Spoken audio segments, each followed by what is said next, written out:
Bienvenue sur Africa 24 dans cette nouvelle édition du Non-Stop Info. Voici les titres.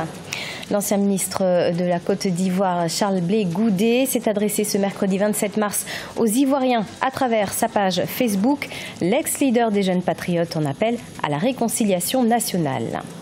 Microsoft continue à investir au Sénégal à travers son initiative For Africa lancée en 2013. Grâce à son partenariat avec des startups locales, de nouvelles applications ont vu le jour. Nous les découvrirons dans ce journal. Et puis, les défis sanitaires de l'Afrique sont au cœur du Forum sur la santé, événement organisé à Praia au Cap-Vert par l'OMS.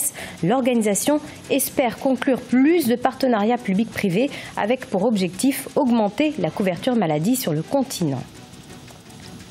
Charles Blé Goudé, l'ex-chef du mouvement des Jeunes Patriotes, a tenu un discours publié sur sa page Facebook. L'ancien ministre s'est directement adressé à ses partisans, une prise de parole qui intervient tandis que l'élection présidentielle de 2020 se prépare. Charles Blé Goudé a tenu un discours de paix et appelle à la réconciliation nationale. Ashley Duprat. Toujours dans l'attente d'un pays d'accueil, Charles Blé Goudé, ancien ministre ivoirien de la jeunesse, s'est adressé à ses partisans via le réseau social Facebook. Libéré sous condition le 1er février 2019, le leader de la coordination des Jeunes Patriotes réaffirme son engagement pour une Côte d'Ivoire à la situation sociale stable, et ce, à l'approche de la présidentielle de 2020. Présidentielle qui, selon ses propos, cristallise déjà les populations. Mon engagement pour la paix et la réconciliation n'obéit à aucune démarche intéressée ni à aucune tactique politicienne.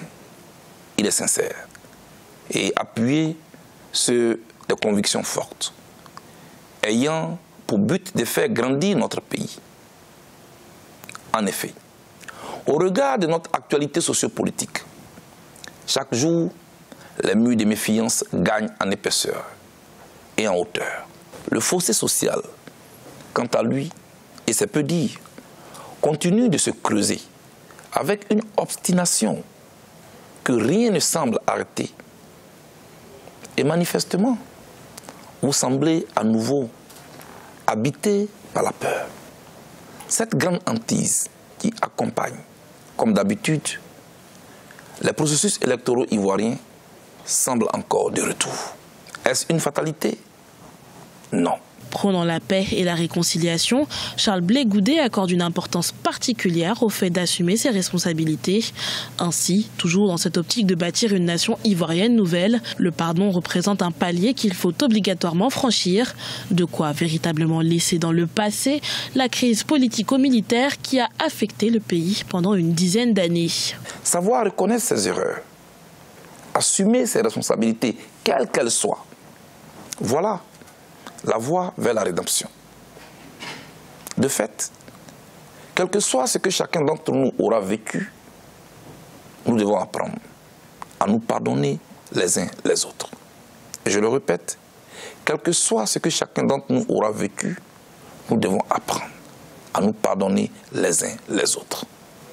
Pour moi, le pardon est une étape inévitable à la reconstruction d'une Côte d'Ivoire nouvelle. Une telle démarche serait la démonstration de notre grandeur d'âme, l'âme ivoirienne.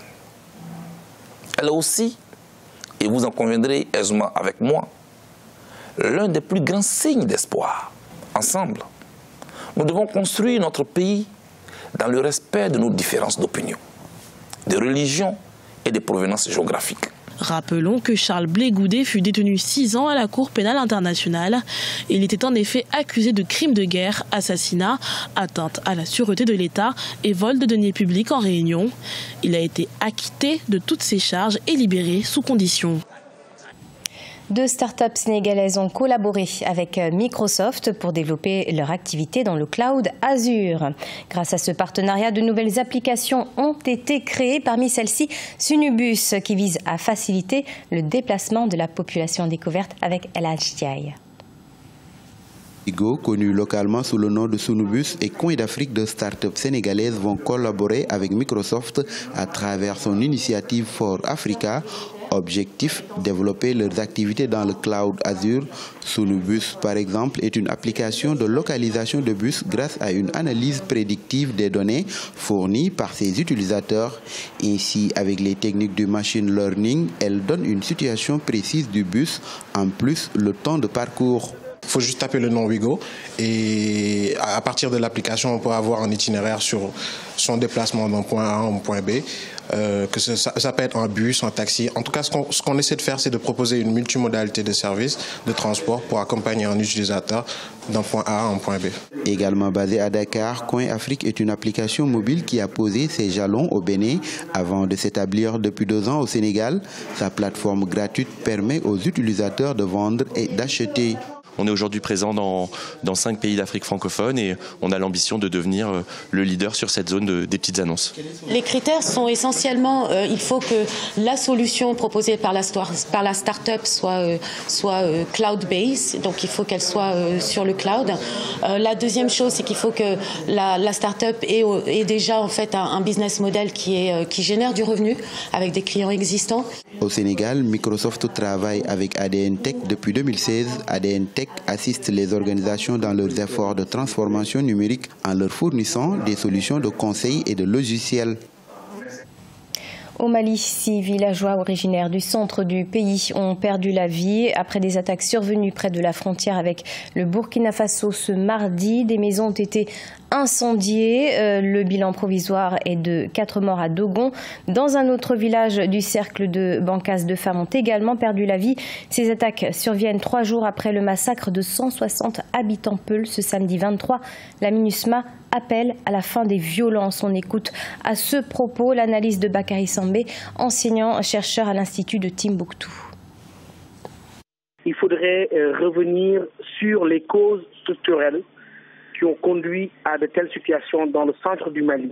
Ce qui se passe, c'est avant tout un problème de gouvernance sécuritaire avec l'absence de l'État qui a laissé se compliquer et se complexifier des conflits intercommunautaires qui, avant tout, étaient basés sur le contrôle des ressources en termes de pâturage, en termes de points d'eau. Tout le monde connaît en Afrique la traditionnelle question qui oppose les nomades et les sédentaires, les éleveurs et les agriculteurs. Ces conflits-là, aujourd'hui, se sont agrégés avec l'avènement d'une forme de djihadisme au début autour du Front de libération du Massina avec Amadou Nkoufa. Du coup, cela a causé des confusions dans la tête des services de sécurité et de certains membres du gouvernement sur le rôle éventuel des peuples dans les mouvements djihadistes. Alors qu'on sait que même l'embrigadement de certains peuples dans ces mouvements-là était aussi dû à un autre fait qui était le vol de bétail, qui a poussé certains peuples à aller apprendre le maniement des armes auprès d'AQMI pour se défendre de certains Touaregs ou d'autres populations. Malheureusement, la qualification des faits dans certains médias qui parlent tout de suite de génocide, de guerre ethnique, alors que les communautés ont vécu pendant des siècles ensemble, cela commence à envenimer la situation et conduit à des situations avec des représailles. Et sachez que le gouvernement malien a annoncé la dissolution du groupe armé Dana Amassagou, une décision que réfute le chef militaire du groupe armé qui compte maintenir ses hommes sur le terrain tant que l'État ne prendra pas ses responsabilités. De son côté, le président de l'association Jina Dogon, Mamadou Togo, prône le dialogue. Des rencontres seront prochainement organisées. Le deuxième forum de l'OMS sur la santé en Afrique se termine ce 28 mars à Praia, au Cap-Vert. Organisé à l'initiative de l'OMS, cet événement vise à fournir une plateforme sur laquelle de nouveaux partenariats peuvent être formés afin de développer de meilleurs soins de santé sur le continent. C'est un reportage de nos envoyés spéciaux Babilas Boton et Wendiam Valentin Compaoré.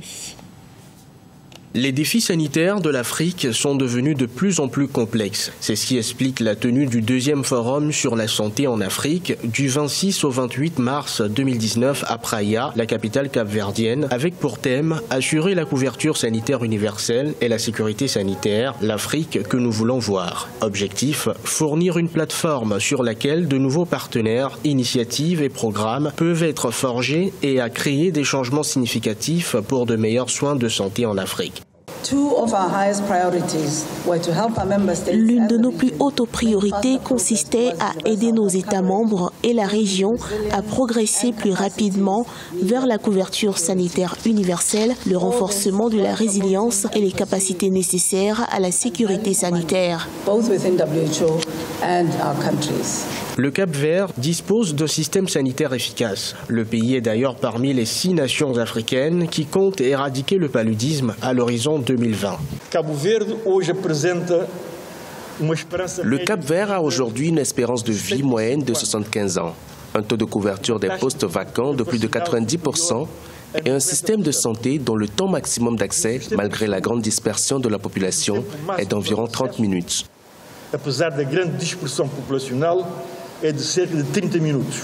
On rappelle, cette rencontre qui réunit plus de 600 participants s'achève le 28 mars 2019. À noter que le premier forum sur la santé en Afrique s'est tenu à Kigali au Rwanda en juillet 2017 sur le thème « Donner la priorité à la population sur la voie de la couverture sanitaire universelle ».